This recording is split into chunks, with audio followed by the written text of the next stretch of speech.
አዶናይ ወላሂ አንተን ሼም ይዞን ነው እንጂ እህት በጣም ስርዓተ ቢስ ነች። በጣም ነው ያፈላችሁ እንዴ! አንተ ፌመስ ስለሆንክ አንተን ስለምንወድ እኛ እኮ መናገር ሼም ይዞን ነው እንጂ እንደ እድሜው አይደለም የምትሆነው።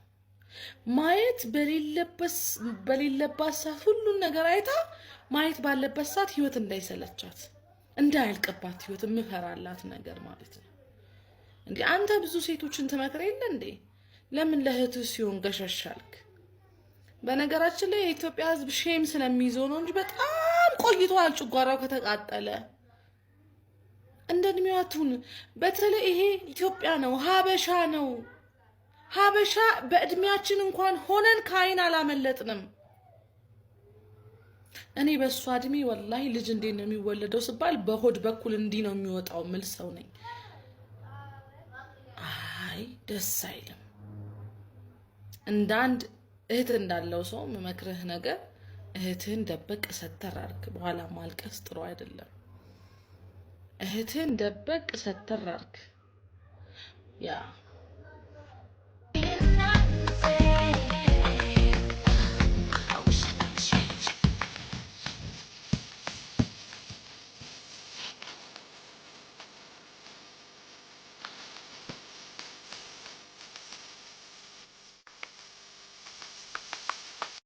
ታምኞቴ ነው ይሄ ቪዲዮዬ ለአዶናይ ቢደርስ ሰው ስም ቢሰጠው እያለ ፍሪደም እያለ ኮንፊደንስ በቅጡ ሲሆን ነው ሁሉም የሚለው ደስ ማድረግ ስለምችል እድሉ ስላላት እንዳሻዋ እንድትሆን ተዋት ፍቀድላት።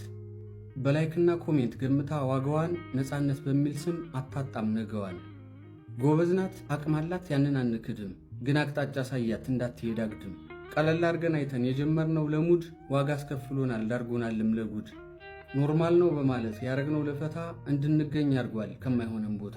ሌላውን ተተው ባንዳንድ አኳኋኗ በምትፖስተው ፖስት ሰዎች የሚሰጡት ልክ ያልሆነ ኮሜንት የሚያሳድረውን ከባድ ተጽዕኖ አይከብድም ለማሰብ። እናም እንደ ሐሳብ ሰተር ትበል ሰብሰብ። ዛሬ ሰው ባንታውቋት ስለወጣች ቫይራል የልብ ልብ አይነት ተሰምቷት ሞራል የሴትነት ወጉን ስርዓቱን ጥላ ቅጤለሽ እንዳትሆን ነገ ከነገ ኋላ አንዳንዱን ተይበላት ቆንጥጥ ስታፈላ። በወግ ባደብትሆን ሰው አይን አታስገባት። በአሁኗ ተጋርዳ ነገዋ እንዳይጠፋት እንደ ትልቅ ወንድም ምከር አትቆጣት። እጅ ላይ ስላለ ኢንተርኔትና ስልክ ሁሉ አይፖስትም ትሁን በእድሜዋ ልክ። ነፃነት በሚል ስም ጥሩ ነው ባፈጥን ደግ ነው ባቸኩል። አንዳንዴ አይን ያጠፋል ይበጃል ያሉት ኩል። አዶናይ ህፃናትን ይዞ የሚዞረው ነገር እንዴት አየው? በጣም አሪፍ ነው በርታ፣ ህፃናቶች ይበረታቱ ላል አለቅ እና አሮጊት ይዞ ነው ዶማ አሮጊት ይዞ ሄዶ ታዳጊዎችን ነው ወደ ቁም ነገር የምታደርሰው። እና መቋሚያ ያዙትን ይዞ እካክ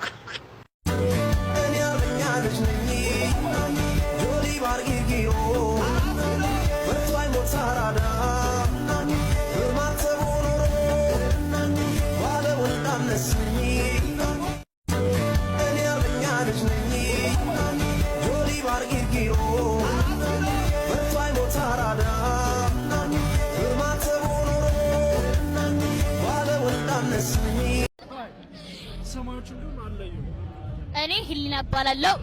አክበረት ትባላለች። እኔ አቤል እባላለሁ። አክበረት ምን ማለት ነው? አክበረት ሰው የምታከብር ናይስ ሚቹ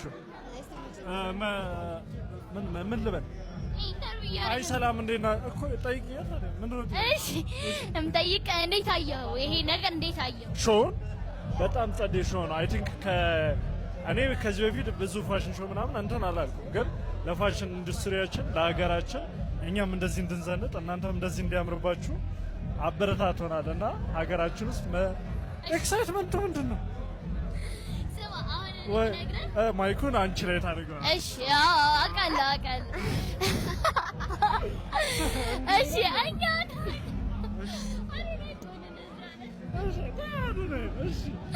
እሺ እሷ ሞዴል እሷ ዲዛይነር ናት ኤንድ ሞዴል ናት።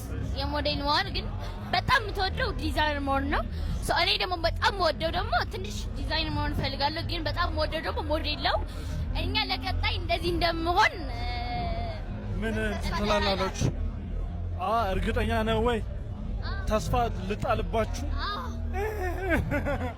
ቃሌ ነው። ምንድነው መሰለሽ ልንገርሽ፣ የምትፈልጉት ቦታ ለመድረስ ማድረግ ያለባችሁ ነገር ቢኖር ተግታችሁ መስራት።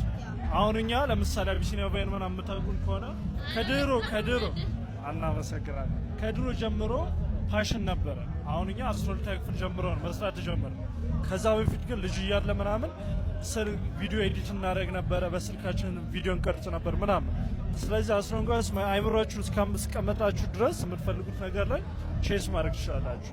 ሞር ሞቲቬሽን ግን ከፈለጋችሁ አዶናይ ጠይቁ። እሺ ስንት ዓመት ነው? እኔ 29 ዓመቴ ነው። እሺ 29 ዓመት ምን ታሪክ ሰርቻለሁ ብለህ ታስባለህ? እነዚህ ከባባድ ጥያቄ ነው ጠይቁ። እኔ እንትን አቢሲኒያ ቫይን የሚባል ግሩፕ ክሬት አድርጌያለሁ። አንድ ታሪካዊ ስራ የሰራሁት በጣም እናደንቅሃለን። በጣም እንወድህ ክበር። እሺ እኔ ደግሞ እሱ ምን እንደማደርግ እኔ ደግሞ እሱ ነው የማደርገው እያለ ነው። ጋይስ ሌላ ሰው ቢጠይቅ ይቻላል። ወዴት ሄደ? እዛ አለ።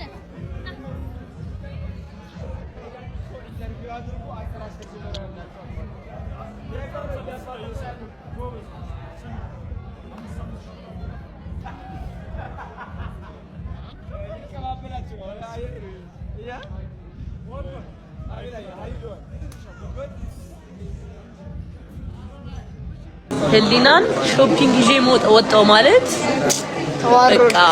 በቃ ማርያምን አለቀልኝ። እግዚአብሔርን እኔ ስለማልቀርጽ ነው። አንድ ቀን ግን እቀርጽሻለሁ። ተደብቄ እቀርጽሻለሁ። ስብስብ አድርጋ ሰብስባ እመቤቴ ከዛ ቆልላ ታመጣዋለች። ክፈይ ትለኛለች።